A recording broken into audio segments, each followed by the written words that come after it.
مامو جان، میرے پاپا کو کچھ ہوگا تو نہیں نا؟ مامو جان، میرے بابا ٹھیک تو ہو جائیں گے نا؟ حنین کب سے حاکم صاحب کے سینے سے لگی بری طرح سے روئی جا رہی تھی۔ وہ سب لوگ کوریڈور میں بیٹھے تھے اور پریشانی کے عالم میں پھر رہے تھے، لیکن ڈاکٹر ابھی تک انہیں کچھ بھی ٹھیک سے جواب نہیں دے رہے تھے۔ ان کے چہروں پر پریشانی کے آثار نمایاں تھے۔ کافی وقت گزر گیا، ڈاکٹر نے کسی قسم کا کوئی جواب نہیں دیا۔ وجدان بیٹا، حنین کو باہر لے جاؤ، یہ یہاں پر اگر بیٹھی رہے گی تو ایسے ہی روتی رہے گی، حاکم صاحب نے نرمی سے وجدان کو کہا تھا۔ جی بابا جان، یہ کہتے ہوئے اس نے حنین کو اٹھنے کا اشارہ کیا۔ نہیں، مجھے کہیں بھی نہیں جانا، مجھے اپنے ماما پاپا کے پاس رہنا ہے، چھوڑے میرا بازو۔ اس نے وجدان کے ہاتھ سے اپنا بازو چھڑا لیا۔ بچے، آپ باہر چلو نا، وہ نرمی سے اس کی گال کو سہلاتے ہوئے بولا تھا۔ نہیں، مجھے نہیں جانا، وہ ہچکیوں کے ساتھ روتے ہوئے بولی۔ اس نے جھک کر حنین کو اپنے بازو میں اٹھا لیا اور ایسے باہر لے کے آیا تھا۔ وہ اس کے گلے میں بازو ڈالتے ہوئے اس کے کندھے پر سر رکھے ابھی بھی بری طرح سے روئی جا رہی تھی۔ رونا تو نہیں ہے نا؟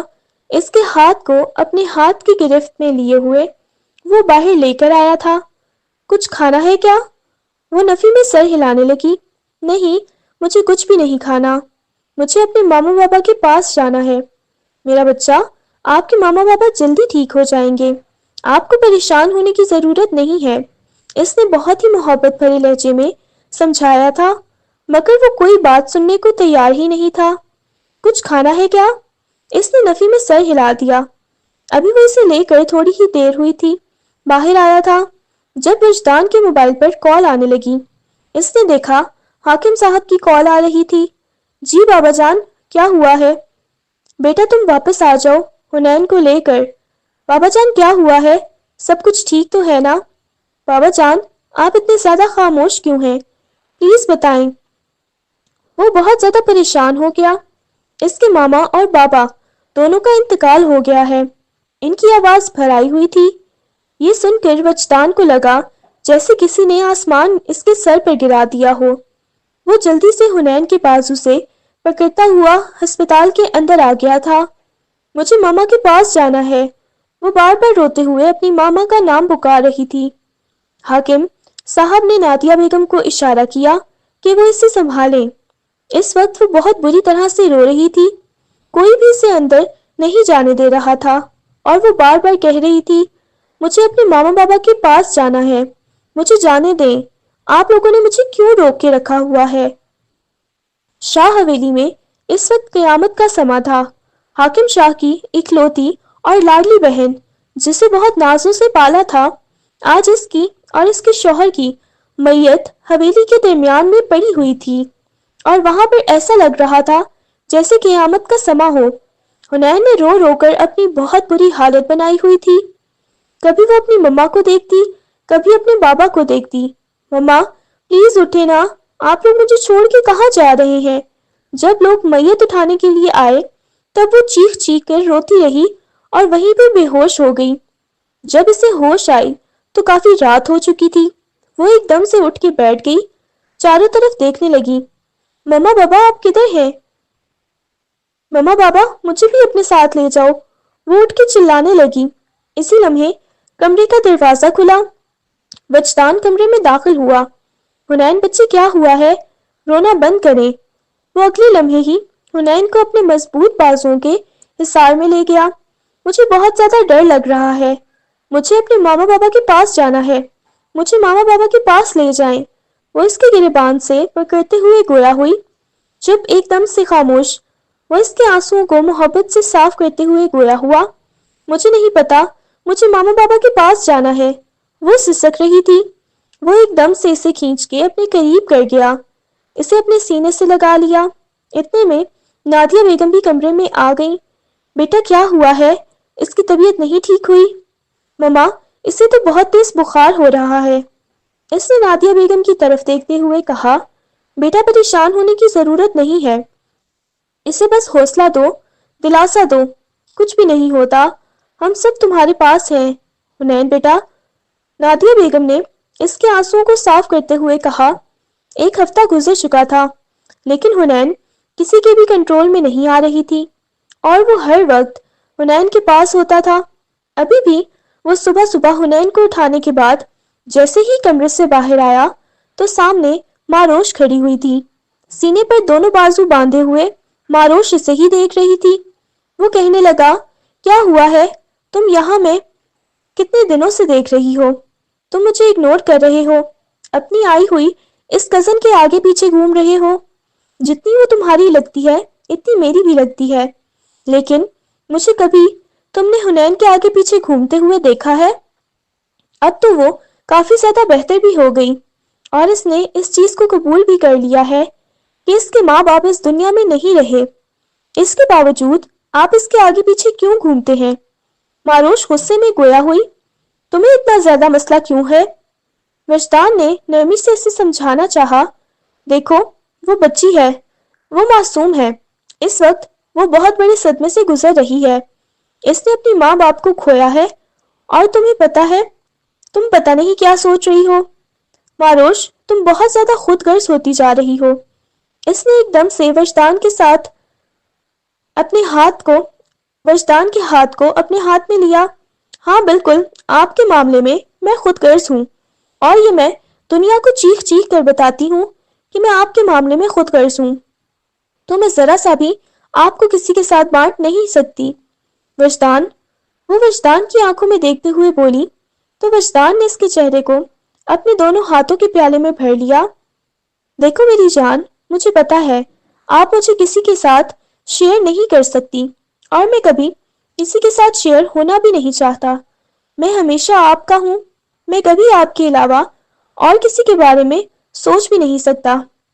کہیں اور کھڑے ہو کے رومانس کر لیں۔ پیچھے سے ہانیہ کی آواز آئی۔ اس نے اپنی چھوٹی بہن کی طرف دیکھا اور اس سے آنکھیں نکالی تھیں۔ آپ نے اتنے دن ہو گئے ہیں مجھے منہ بھی نہیں لگایا، پتا ہے کتنا زیادہ موڈ آف ہے۔ ماروش غصے میں اب اس سے شکایتیں لگا رہی تھی۔ اس نے اپنی منکوہا کا بازو پکڑا اور اسے کمرے میں لے کے آیا، ایک دم سے کمرے کا دروازہ بند کرتے ہوئے اسے پیچھے دروازے کے ساتھ لگاتا، اس کی تھوڑی سے پکڑ کے اس کا چہرہ اوپر کر کے اس کے ایک ایک نقش کو بغور دیکھنے لگا۔ آپ کو پتا ہے میں بہت زیادہ پریشان تھا، لیکن اس پریشانی میں اب جب آپ کو دیکھتا تھا تب میں ریلیکس ہو جاتا تھا۔ وہ مسکراتے ہوئے اسے دیکھنے لگا۔ اگلے لمحے وہ اس کے قریب ہونے لگا تھا، وہ بس اسے اپنی محبت کا احساس کروانا چاہتا تھا۔ اسی لمحے پیچھے سے دروازے پہ دستک ہوئی تو دونوں بڑبڑا کر ایک دوسرے سے الگ ہوئے۔ جی کون ہے؟ اس نے نرمی سے پوچھا تھا۔ بیٹا کیا ہو گیا، کدھر چلے گئے ہو؟ حنین کی طبیعت نہیں ٹھیک، اسے ہاسپٹل لے کے جاؤ۔ اس نے پھر سے برا سا منہ بنایا تھا۔ بس ایک نیا ڈرامہ شروع ہو گیا۔ وہ منہ بناتے ہوئے بولی تو وہ ایک دم سے کھینچ کے اپنے لب اس کی پیشانی پہ رکھتا ہوا کہنے لگا، صبر کر لو، بہت زیادہ مجھ سے دور بھاگو گی۔ ابھی جتنا تم میرے پاس آنے کے لیے تڑپتی ہو، پھر اتنا ہی دور بھاگنے کے لیے تڑپو گی۔ وہ مسکراتے ہوئے اسے چھیڑتا ہوا باہر چلا گیا۔ کمرے میں آیا تو حنین گھٹنوں کے گرد بازو لپیٹے آنکھیں سجائے بیٹھی تھی۔ ارے میرا بچہ، آپ نے کیا اپنی حالت بنائی ہوئی ہے؟ اسے بازوؤں میں اٹھاتے ہوئے باہر لے کے آیا۔ میں آپ کو ہاسپٹل لے جاتا ہوں، آئس کریم کھلانے بھی لے کے جاؤں گا۔ اس کے چھوٹے چھوٹے ہاتھوں کو اپنے لبوں سے لگاتے ہوئے وہ گویا ہوا تو وہ اس کے گلے میں باہیں ڈالتے ہوئے اپنا سر بس اس کے کندھے پر رکھ گئی تھی۔ مجھے ماما بابا کی بہت زیادہ یاد آتی ہے، آپ مجھے ان کے پاس لے جائیں گے نا؟ وہ محبت بھرے لہجے میں گویا ہوئی تو وہ کہنے لگا، ٹھیک ہے۔ وہ پہلے اسے قبرستان لے گیا تھا، پھر اس کے بعد اس کا موڈ ٹھیک کرنے کے لیے اسے شاپنگ کروائی، اسے آئس کریم کھلائی۔ وہ جب جب وجدان کے پاس ہوتی تھی تب اس کا موڈ کچھ اچھا ہو جاتا تھا، ورنہ تو وہ ہر وقت منہ پھلائے کبھی ایک سائڈ پہ جاتی تو کبھی دوسری سائڈ پہ۔ اب اس نے اسکول جانا بھی شروع کر دیا تھا۔ اس کے ددیال والوں نے بولا تھا کہ وہ اسے اپنے پاس لے کے جانا چاہتے ہیں، مگر انہوں نے انکار کر دیا تھا۔ انہوں نے پہلی ساری زندگی اپنی پوتی کو قبول نہیں کیا تھا، وہ کس منہ سے اسے لینے آئے ہیں۔ اس وجہ سے حاکم صاحب نے بولا تھا کہ وہ نہیں جائے گی اور ہمیشہ ہمارے پاس ہی رہے گی۔ نادیہ بیگم کو بھی کوئی اعتراض نہیں تھا، ان کو تو کوئی بیٹی ہی نہیں تھی، اس وجہ سے وہ اسے ہی اپنی بیٹی بنا کے رکھتی تھی۔ وجدان صرف ایک بھائی تھا، جب اس کے چاچو کی دو بیٹیاں ہانیہ اور ماروش تھیں، اور ان کی جوائنٹ فیملی تھی، اور وہ ایک گھر میں ہی رہتے تھے۔ چند سال پہلے ماروش اور وجدان کا نکاح ہوا تھا، اور آج کل تو ان کی شادی کی تیاریاں ہی چل رہی تھی، لیکن اچانک اس کے ماما بابا کے انتقال کی وجہ سے ان کی شادی ڈیلے ہو گئی، اور اب دوبارہ سے نادیہ بیگم نے، ماروش کی مما نے، تھوڑی تھوڑی شادیوں کی تیاریاں شروع کر دی تھی۔ ہوتے ہوتے ہی 5 سال گزر چکے تھے۔ ان 5 سالوں میں ماروش نے ایک چیز نوٹ کی تھی کہ وہ حنین کے بہت زیادہ قریب ہو گیا تھا، اور یہ بات ماروش کو بہت بری لگنے لگی تھی۔ ہر لمحہ حنین اس پہ حق جتانے کی کوشش کرتی تھی، اور ماروش جب بھی اسے یہ کہتی کہ میرا حق کیوں اس سے دیتے ہو، جو وقت مجھے دینے کا ہوتا ہے آپ اس کے پاس چلے جاتے ہو، مجھے بالکل بھی اچھا نہیں لگتا۔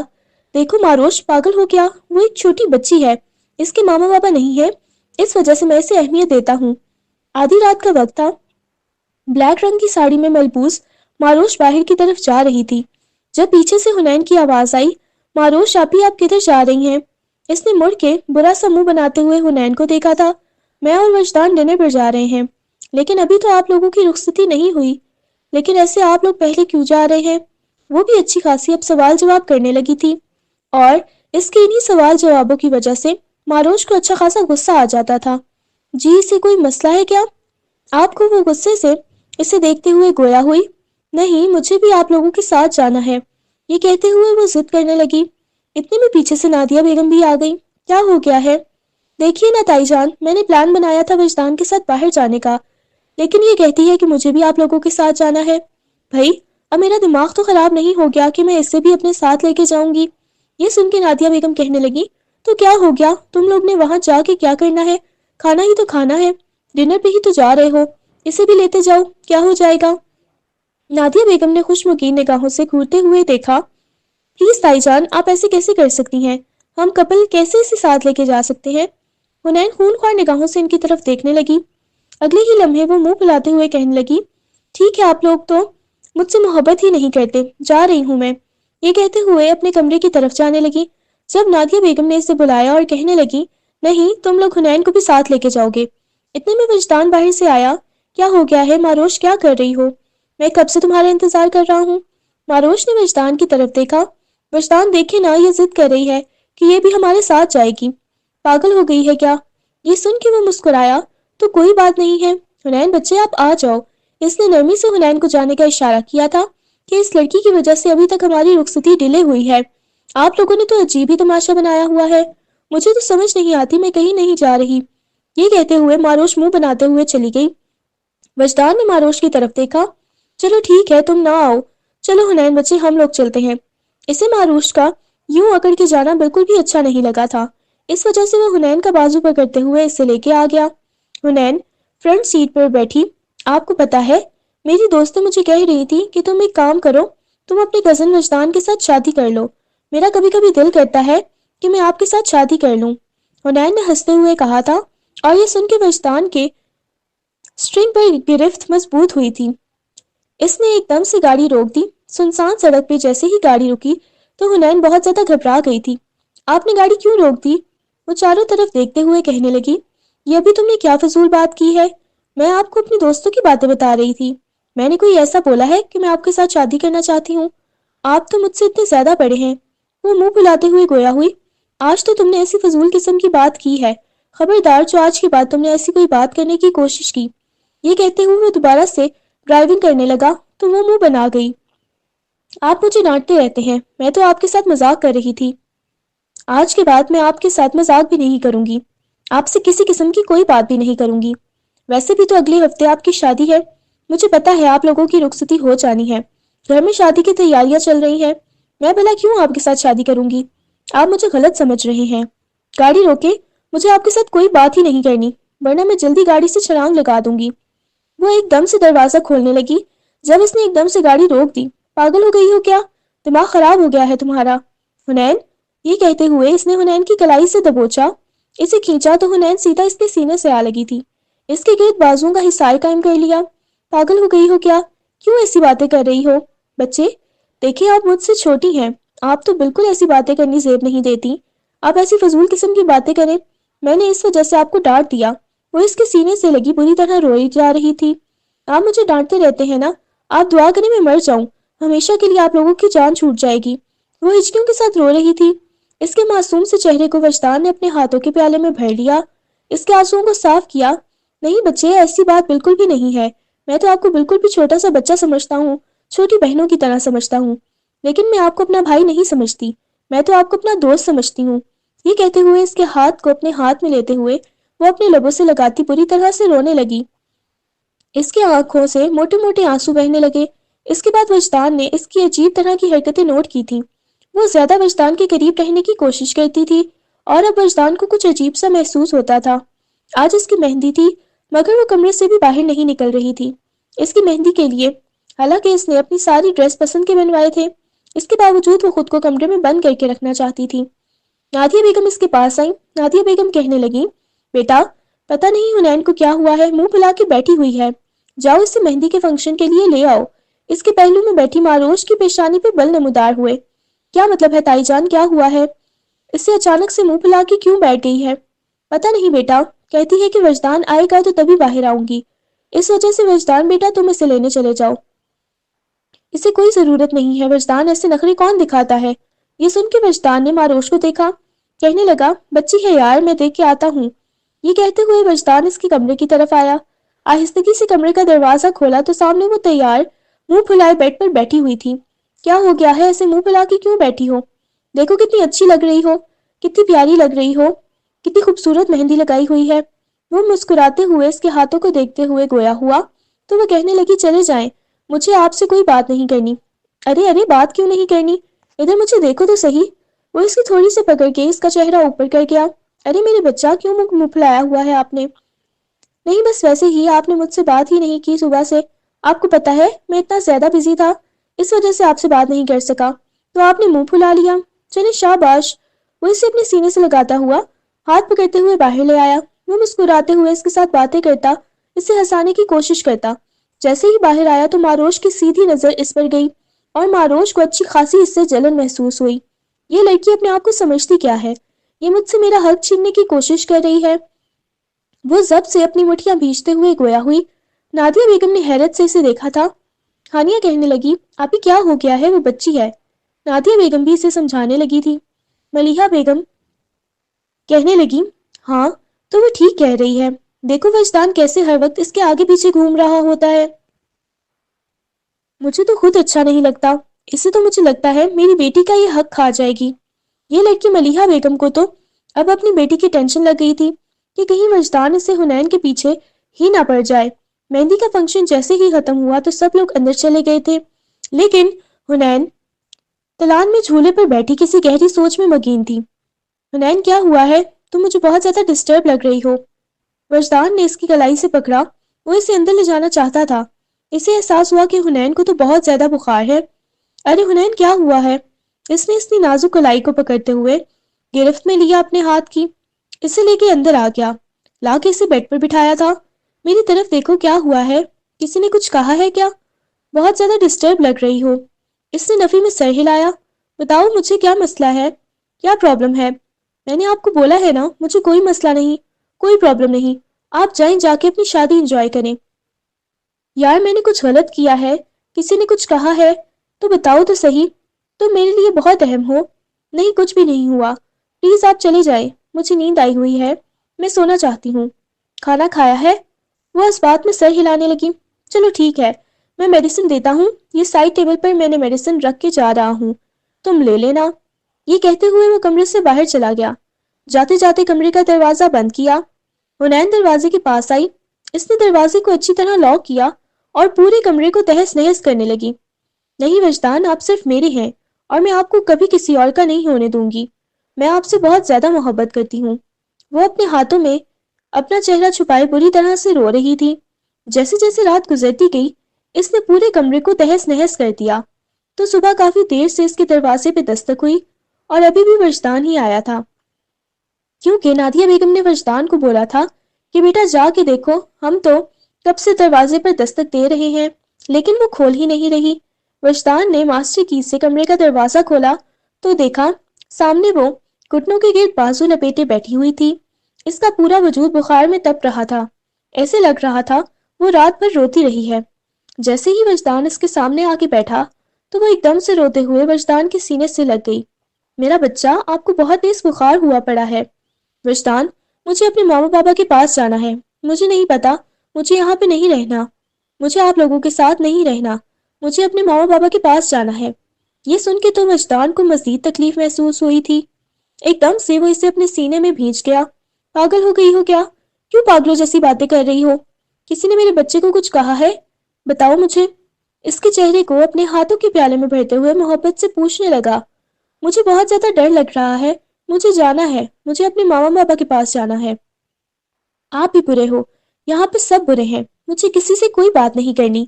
وہ سو سو کرتی ہوئی اپنے آنسوؤں کو صاف کر رہی تھی۔ اچھا ٹھیک ہے، بالکل بھی نہیں رونا۔ نہ جانے کتنی دیر اسے اپنے سینے سے لگائے بیٹھا رہا تھا۔ نادیہ بیگم اس کے لیے کھانا لے کے آئے گی۔ جیسے وہ باہر نکلا تو سامنے ہانیہ کھڑی ہوئی تھی۔ وجدان بھیا، وہ آپ کو آپ ہی کے کمرے میں بلا رہی ہیں۔ کیوں، کیا ہوا ہے؟ پتہ نہیں، انہوں نے آپ کو کمرے میں بلایا ہے، ان کی بات سن لیجئے گا۔ یہ کہتے ہی وہ آگے کی طرف چلی گئی۔ وجدان کمرے میں داخل ہوا، آہستگی سے کمرے کا دروازہ بند کیا۔ ارے میری جان، اب تو ابھی ایسے ہی بیٹھی ہوئی ہے، آپ نے پارلر نہیں جانا؟ اس نے معروش کی طرف دیکھا جو منہ پھلائے ہوئے بیٹھی ہوئی تھی۔ کیا ہوا ہے؟ وہ چلتا ہوا وہ منہ پھلائے بیٹھی ہوئی تھی۔ کیا ہوا ہے؟ وہ چلتا ہوا اس کے پاس آیا۔ معروش نے اسے غصے میں پیچھے کی طرف دھکا دیا۔ ابھی بھی اسی کے پاس جائیں جس کے آگے پیچھے ہر وقت گھومتے پھرتے رہتے ہیں۔ 5 سالوں سے میں یہ سب کچھ برداشت کرتی آئی ہوں، لیکن اب میرا ضبط جواب دے گیا ہے۔ میری زندگی کا اتنا اہم دن ہے اور آپ اسے اہمیت دے رہے ہیں۔ بجائے مجھے اہمیت دینے کے، آپ اگر مجھ سے شادی نہیں کرنا چاہتے تو جا کے اس حنین سے شادی کر لیں جس کی آپ کو اتنی زیادہ فکر ہے۔ وہ غصے میں چلاتے ہوئے بولی۔ وجدان حیران ہو گیا، آہستگی سے اس کے کندھوں سے پکڑ کے اسے جھنجھوڑا۔ پاگل ہو گئی ہو کیا؟ دماغ خراب ہو گیا ہے، وہ بچی ہے، اس کی طبیعت نہیں ٹھیک تھی، اس وجہ سے میں نے اسے اہمیت دی۔ بچی بچی، ہر وقت اس نے بچے کا ڈرامہ لگایا ہوتا ہے اور آپ کی انٹینشن لینے کی کوشش کرتی ہے۔ پاگل ہو گئی ہوں میں، میرا دماغ خراب ہو گیا ہے، میں آپ کو ذرا سا بھی کسی اور کے ساتھ برداشت نہیں کر سکتی۔ کیا آپ کو اس چیز کی سمجھ نہیں آتی؟ اس کی پیشانی پہ بل نمودار ہوئے۔ وہ کہنے لگا، پاگل ہو گئی ہو کیا تم؟ فضول قسم کی باتیں لے کے بیٹھ گئی ہو۔ یہ کہتے ہوئے وہ غصے میں کمرے سے باہر چلا گیا۔ نکاح تو پہلے ہو چکا تھا، رخصتی ہونی باقی تھی، لیکن سارے فنکشن کے دوران اسے بس حنین کی ہی فکر تھی، اور یہ دیکھ دیکھ کے معروش کو تو بول اٹھنے لگی تھی اور اسے ہول اٹھ رہے تھے، اور یہ بات سب نے نوٹ کی تھی۔ وہ معروش سے زیادہ تو حنین کو اہمیت دے رہا تھا۔ وہ رخصت ہو کے وجدان کے کمرے میں داخل ہوئی تو سامنے دلہن بنی بیٹھی ہوئی تھی۔ اس کے لبوں پہ مسکراہٹ بکھر گئی۔ وہ شرمیلی سی دلہن بنی بیٹھی ہوئی تھی۔ وہ سامنے آ کے بیٹھا، اس کا گھونگھٹ اٹھایا۔ ماشاءاللہ، آج تو آپ بہت حسین لگ رہی ہیں۔ اس کے ہاتھ کو اپنے ہاتھ کی گرفت میں لیتے ہوئے اس کے ہاتھ کو اپنے لبوں سے لگا گیا۔ وہ بھی پرسکون تھی، آج وہ مکمل طور پہ اس کا تھا۔ آج ان دونوں کے درمیان حنین نہیں آ سکتی تھی۔ اس کے ہاتھ کی ہتھیلی پہ بوسہ دیا، اس کے چہرے کو اپنے ہاتھوں کے پیالے میں بھر لیا۔ آپ بہت خوبصورت لگ رہی ہیں، وہ عجیب جذب کے ساتھ بولا، اور اس کی بات سن کے وہ مسکرانے لگی۔ اس کے ہاتھ کو اپنے ہاتھ میں لیتے ہوئے اگلے ہی لمحے اس کے چہرے کو اپنے ہاتھوں کے پیالے میں بھرتے ہوئے اس کے اوپر جھکا۔ اس نے بیڈ شیٹ کو اپنے ہاتھوں میں دبوچ لیا تھا، اس کے لمس کو محسوس کرنے لگی تھی۔ اس کا دل بہت شدت سے دھڑک رہا تھا۔ اس کے کالر سے پکڑ کر اگلے لمحے دروازے پر بہت زور زور سے دستک ہونے لگی۔ وہ ایک دم سے جھٹکا کھا کے اس سے الگ ہوا اور اپنا حلیہ درست کرتے ہوئے وہ باہر کی طرف آیا۔ اس نے جیسے ہی دروازہ کھولا تو سامنے حنین کھڑی ہوئی تھی۔ جیسے حنین نے اسے دیکھا تو ایک دم سے روتے ہوئے اس کے سینے سے لگ گئی تھی اور شدت سے اسے دبوچ لیا۔ وجدان کو حیرت ہوئی، نہ جانے کیوں آج پہلی دفعہ وجدان کو بہت برا لگا تھا یوں اس کا کمرے میں آ جانا، حالانکہ وہ اتنی چھوٹی بچی نہیں تھی جو اسے کسی چیز کا علم نہ ہوتا۔ وہ اس کے کمرے میں چلی گئی تھی۔ کیا ہوا ہے حنین؟ وہ اس کے چہرے کو اپنے ہاتھوں کے پیالے میں بھرتے ہوئے نرمی سے بولا، مجھے بخار ہے، مجھے آپ کے پاس سونا ہے۔ وہ روتے ہوئے بولی، دیکھو حنین، تم کوئی چھوٹی بچی نہیں ہو جو تم ایسی حرکتیں کر رہی ہو، مجھے نہیں پتا، مجھے آپ چاہیے۔ یہ کہتے ہوئے وہ اس کی شیروانی کو اپنے ہاتھوں میں دبوچے اس کے ساتھ چپکی کھڑی تھی۔ وہ اسے خود سے دور کرنے کی کوشش کرنے لگا۔ اس نے مڑ کے معروش کو دیکھا، اتنے میں نادیہ بیگم بھی آ گئی تھی۔ مما خدا کے لیے حنین کو یہاں سے لے کے جائیں۔ آج اسے اچھا خاصا حنین پہ غصہ آیا تھا۔ حنین پھر سے اس کے ساتھ چپک گئی۔ مجھے نہیں پتا، مجھے آپ کے ساتھ رہنا ہے، مجھے آپ کے ساتھ سونا ہے۔ وہ پھر سے منہ بناتے ہوئے بولی، تمہیں ایک بات کی سمجھ نہیں آتی؟ زندگی تم نے میری عذاب بنا کے رکھی ہوئی ہے۔ جتنی میں تمہیں اہمیت دیتا ہوں، جتنا پیار سے سمجھاتا ہوں، اس کے باوجود تم بہت زیادہ حنین کے ساتھ غصے میں بات کر گیا تھا۔ حنین روتے ہوئے وہاں سے باہر چلی گئی۔ اس نے زور سے کمرے کا دروازہ بند کیا۔ پھر اس نے بیڈ پر بیٹھی ہوئی ماروش کو دیکھا جس کی آنکھوں سے انگنت آنسو بہ رہے تھے۔ وہ ایک دم سے اپنا لہنگا سنبھالتے ہوئے اٹھی۔ ماروش میری بات سنو۔ اس نے آہستگی سے ماروش کے بازو کو پکڑا۔ میں سوچ بھی نہیں سکتی تھی میری زندگی ایسی ہو جائے گی۔ میں نے اپنی شادی کو لے کے، اپنی زندگی کو لے کے کتنے خواب سجائے تھے، لیکن یہاں مجھے سب کچھ چکنا چور ہوتے ہوئے نظر آ رہا ہے۔ میری زندگی کا ہر خوبصورت لمحہ اس لڑکی نے برباد کیا ہے۔ دیکھو یار، وہ بس ذہنی طور پر بہت زیادہ ڈسٹرب ہے۔ وہ ذہنی طور پر ڈسٹرب نہیں ہے، بلکہ وہ دماغی طور پر ڈسٹرب ہے۔ اس کا دماغ خراب ہو گیا ہے۔ وہ بس آپ کو مجھ سے چھیننا چاہتی ہے۔ یہ کہتے ہوئے وہ چینجنگ روم کی طرف جانے لگی۔ جب وجدان نے اسے بازو سے پکڑ کے کھینچا تو وہ سیجا وجدان کے سینے سے آ لگی۔ اس کی گردن میں وہ اپنا چہرہ چھپا گیا۔ میں تم سے بہت زیادہ محبت کرتا ہوں ماروش۔ میں تمہیں ٹوٹ کے چاہتا ہوں۔ تمہاری جگہ کوئی نہیں لے سکتا، لیکن مجھے لگ رہا ہے میری جگہ وہ لڑکی لے چکی ہے۔ اب آپ اسی کے ساتھ شادی کر لیں۔ میں آپ کے ساتھ نہیں رہنا چاہتی۔ وہ ہچکیوں کے ساتھ روتے ہوئے بولی، ماروش کیا ہو گیا ہے؟ کیوں پاگلوں جیسی باتیں کر رہی ہو؟ ہاں میں پاگل ہوں، تبھی پاگلوں جیسی باتیں کر رہی ہوں۔ اسے اپنے قریب کرتا ہوا اپنے سینے سے لگا گیا اور اس کی پشت کو سہلانے لگا۔ اچھا ٹھیک ہے، آج کے بعد ایسا نہیں ہوگا۔ یہ کہتے ہوئے اس سے اپنے بازوؤں میں اٹھا لیا، اسے اپنی محبت سے آشناس کروانے لگا۔ جیسے جیسے رات گزرتی گئی وہ اس کی محبت میں مکمل ہوتی گئی۔ صبح جب اس کی آنکھ کھلی تو اس نے پاس میں سوئی ہوئی ماروش کو دیکھا، جھک کے اس کی پیشانی پہ بوسہ دیا۔ اگلے لمحے اس سے حنین کا خیال آیا۔ رات جیسے وہ روتے ہوئے اس کے کمرے سے گئی تھی، نہ جانے کیوں مگر اس سے حنین کے لیے بہت زیادہ برا لگ رہا تھا۔ اس نے اپنے اوپر سے کمبل ہٹایا۔ باہر ابھی بھی ہلکا ہلکا اندھیرا تھا، شاید ابھی تک سب سو رہے تھے۔ اس نے حنین کے کمرے کی طرف دیکھا جس کی ابھی تک لائٹ جل رہی تھی، جو اس بات کی گواہی دے رہی تھی کہ وہ ابھی تک جاگ رہی ہے۔ اس نے آ کر آہستگی سے حنین کے کمرے کا دروازہ کھولا۔ سامنے وہ صوفے پہ بیٹھی ہوئی بری طرح سے ابھی تک رو رہی تھی۔ حنین بچے، اس نے نرمی سے حنین کا نام پکارا۔ حنین نے لال سرخ ہوتی آنکھوں کے ساتھ اسے دیکھا۔ چلی جائیں، دفع ہو جائیں یہاں سے، مجھے آپ سے کوئی بات نہیں کرنی۔ آج سے پہلے کبھی اس نے اس لہجے میں بات نہیں کی تھی جس لہجے میں وہ آج بات کر رہی تھی۔ حنین میرا بچہ، آپ کو کیا ہو گیا ہے؟ یہ کہتے ہوئے اس نے حنین کے چہرے کو اپنے ہاتھوں کے پیالے میں بھر لیا۔ وہ ہچکیوں کے ساتھ رونے لگی۔ میں آپ کو اپنا سمجھتی ہوں، اس وجہ سے آپ میرے ساتھ ایسا کرتے ہیں۔ میں نے ماما بابا کے بعد کسی کو اپنا سمجھا تو وہ سب سے زیادہ آپ کو اپنا سمجھا۔ پھر بھی آپ نے مجھے تکلیف دی۔ مجھے آپ سے کوئی بات نہیں کرنی۔ نہیں میرا بچہ، پتہ نہیں کیوں مجھے غصہ آ گیا تھا، لیکن اس سے پہلے تو میں نے کبھی آپ کے ساتھ ایسا کچھ نہیں کیا۔ وہ نرمی سے بتا رہا تھا اور وہ روتے ہوئے اپنا سر اس کے سینے پہ ٹکا گئی تھی۔ چلو شاباش، سو جاؤ، پوری رات کی جاگی رہی ہو، دیکھو آنکھوں کی کیا حالت ہوئی پڑی ہے۔ یہ کہتے ہوئے اس کے سر کو اپنی گود میں رکھتے ہوئے اس کے بالوں میں ہاتھ پھیرنے لگا۔ تھوڑی ہی دیر بعد وہ نیند کی وادیوں میں چلی گئی۔ وہ آہستگی سے اسے بیڈ پر لٹاتا ہوا جانے لگا تو اس نے نیند میں ہی وجدان کا ہاتھ پکڑ کر اپنے گال کے نیچے رکھ لیا، تو وہ آہستگی سے اس کے بالوں کو پیچھے کرتا اپنا ہاتھ چھڑاتے ہوئے باہر چلا گیا تھا۔ وہ جب کمرے میں آیا تو ماروش جاگ چکی تھی۔ کیا ہوا ماروش، آپ کب جاگی؟ اس نے نرمی سے ماروش سے پوچھا جب آپ اپنی اس معشوقہ سے ملنے جا رہے تھے۔ دماغ خراب ہو گیا ہے کیا؟ اب کی بار وہ سخت لہجے میں گویا ہوا۔ ولیمے کے فنکشن میں بھی ماروش نے اس کے ساتھ کسی قسم کی کوئی بات نہیں کی۔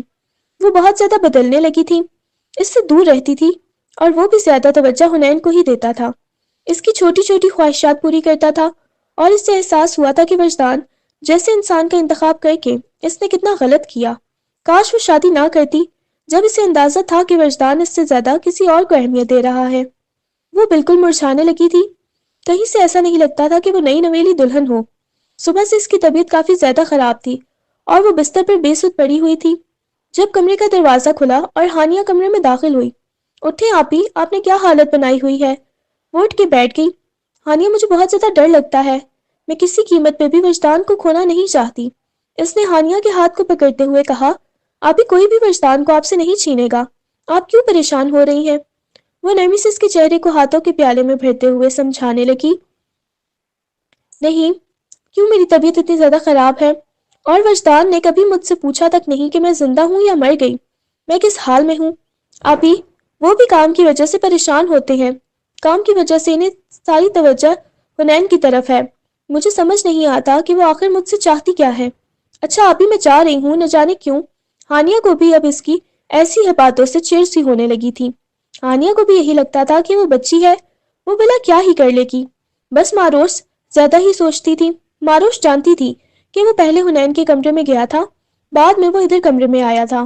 یہ کہتے ہوئے اس نے ماروش کے ہاتھ کو اپنے ہاتھ کی گرفت میں لیتے ہوئے اس کے ہاتھوں میں گجرے پہنائے، پھر اس کے ہاتھ کو اپنے لبوں سے لگانے لگا. تب وہ پیچھے کھینچ گئی تھی. جہاں مجھے اہمیت بعد میں دی جائے، مجھ سے پہلے کسی اور کو گجرے پہنا کے اس کے ہاتھوں پہ بوسے دے دیے جائے، تو مجھے ایسی آپ کی محبت نہیں چاہیے. یہ کہتے ہوئے اس نے گجرے اتار کے دور پھینکے. وہ حیرت سے ماروش کو دیکھنے لگا. ماروش کیا ہو گیا ہے؟ وہ بچی ہے، میں اسے بہنوں کی طرح سمجھتا ہوں، لیکن تم میری بیوی ہو. اس کے چہرے کو اپنے ہاتھوں کے پیالے میں بھرتے ہوئے اسے سمجھانا چاہا تو اس نے پیچھے دھکا دیا. اگلے ہی لمحے وجدان نے غصے میں زوردار تماچا ماروش کے منہ پہ مارا.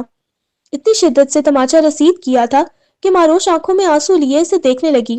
اس کے ہونٹ لرزنے لگے تھے. آپ نے مجھ پہ ہاتھ اٹھایا؟ وہ کانپتی ہوئی آواز میں اس سے پوچھنے لگی، اور اگلے ہی لمحے وجدان کو احساس ہوا تو وہ فوراً سے اس کے قریب ہو گیا.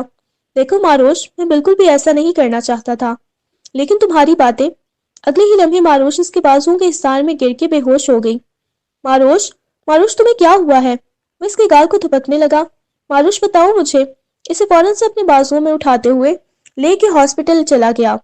ڈاکٹر نے کچھ چیک اپ کیا. مسکراتے ہوئے کہنے لگی، ماشاءاللہ یہ تو ایکسپیکٹ کر رہی ہیں. یہ سن کے اس کے تو پاؤں ہی زمین پر نہیں لگ رہے تھے. وہ بہت زیادہ خوش ہو گیا.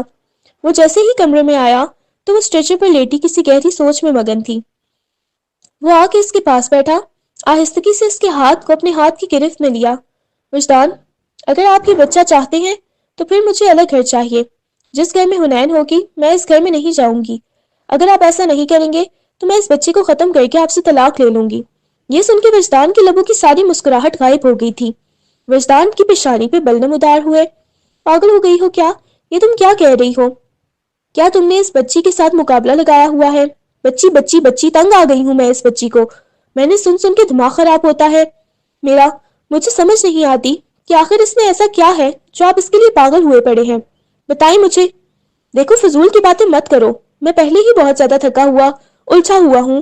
میں تو چاہتا تھا کہ یہ خبر سن کے ہم دونوں بہت زیادہ خوش ہوں گے، اس خوشی سیلیبریٹ کریں گے، لیکن تم کیا فضول باتیں لے کے بیٹھ گئی ہو. اب فیصلہ تب ہی ہوگا جب آپ مجھے الگ گھر لے کے دیں گے، تبھی میں آپ سے بات کروں گی. یہ کہتے ہوئے وہ اچھی خاصی بظاہر وہ خاموش نظر آ رہی تھی. اس کی آنکھوں میں ایک تکلیف تھی. اس نے آہستگی سے ماروش کو اٹھنے کا اشارہ کیا. اسے لے کے خوبصورت سے ہوٹل میں آ گیا تھا. ٹھیک ہے، آج کی رات ہم یہاں گزاریں گے. اچھی سی خوبصورت سی محبت بھری اور اچھی سی مووی بھی دیکھیں گے. اس کے ہاتھ کو اپنے ہاتھ کی گرفت میں لیتے ہوئے محبت سے سمجھانے لگا. میں تمہیں اپنی محبت کا احساس دلاؤں گا. وہ تو آپ دلاتے آئے ہیں، لیکن میں محسوس نہیں کر سکتی. مجھے اپنی محبت میں شراکت نظر آتی ہے. مجھے آپ کو مکمل طور پہ حاصل کرنا ہے. وقت گزرنے کے ساتھ ساتھ دونوں کے درمیان بہت زیادہ دوریاں بڑھتی جا رہی تھی. وہ الگ گھر کا مطالبہ کر رہی تھی، مگر وہ اس چیز کے ماننے کے لیے بالکل بھی تیار نہیں تھا، اور وہ اب اپنے ہی کمرے میں الگ سے رہنے لگی تھی. سب اسے سمجھا سمجھا کے تھک چکے تھے. آج صبح صبح وہ اٹھ کے آئی، سیڑھیوں سے نیچے اتر رہی تھی. اچانک آخری سیڑھی پر تیل گرا ہوا تھا، جس سے اس کا پاؤں بہت بری طرح سے پھسلا اور وہ نیچے زمین پہ جا گری. اس کے ہاتھ اپنے پیٹ کی طرف گئے تھے. وہ چلانے لگی. اس کی آنکھوں میں سے آنسو بہنے لگے. وہ جلدی سے باہر کی طرف آیا. سارے گھر والے آ گئے تھے. فوراً سے وجدان نے اس کو اپنے بازوؤں میں اٹھایا. ماروش، میری جان. اس نے سفید فرش لال دیکھا تو وہ بہت زیادہ پریشان ہو گیا. اسی لیے کہ فوراً سے ہسپتال پہنچا تھا. وہ پریشانی کے عالم میں بیٹھا ہوا تھا جب کافی وقت بعد ڈاکٹر باہر آئی اور کہنے لگی، سوری، ہم آپ کے بچے کی جان نہیں بچا پائے. ان کا مس کیریج ہو گیا ہے. یہ سن کے وہ بہت زیادہ ٹوٹ سا گیا تھا۔ میں اپنی وائف سے مل سکتا ہوں؟ جی، وہ ہوش میں ہیں، آپ ان سے مل سکتے ہیں۔ وہ جلدی سے اندر کی طرف گیا تو ماروش نے اپنا چہرہ دوسری طرف کر لیا تھا۔